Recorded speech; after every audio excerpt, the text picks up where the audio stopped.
warahmatullahi wabarakatuh. Saya akan sedikit menjelaskan tentang teori pendidikan behavioristik dan teori kognitif sosial. Teori pembelajaran behavioristik menjelaskan proses belajar sebagai peristiwa yang dapat diamati. Dalam behavioristik, sebagian teori lebih fokus pada bagian proses pembelajaran. Di dalam teori pendidikan behavioristik ada dua teori yang termasuk dalam kategori pembelajaran, yaitu classical conditioning dan operant conditioning.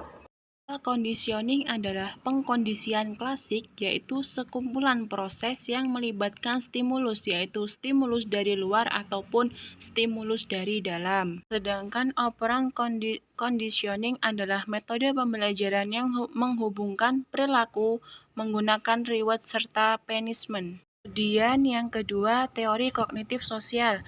Disebut teori kognitif sosial karena menekankan fakta bahwa hampir semua informasi yang kita peroleh dari interaksi kita dengan orang lain.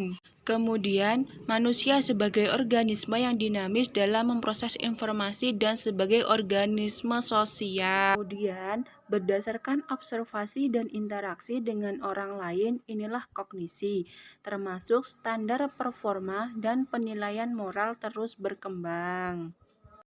Kemudian di dalam teori kognitif sosial ada beberapa proses, yaitu 1. Proses atensional, 2. Proses retensional, 3. Proses pembentukan perilaku, dan 4. Proses motivasional. Yang pertama, proses atensional. Sebelum sesuatu dipelajari dari model itu harus diperhatikan. Ada dua hal yang mempengaruhi pengamatan. 1. Kapasitas sensoris seseorang dan karakteristik model. Kemudian yang kedua, proses retensional. Agar informasi yang sudah diperoleh dari observasi bisa berguna, informasi itu harus diingat dan disimpan. Informasi disimpan secara simbiolis melalui dua cara, yaitu imajinasi dan verbal. Yang ketiga, proses pembentukan perilaku. Menentukan sejauh mana hal-hal yang telah dipelajari akan diterjemahkan ke dalam tindakan atau performa.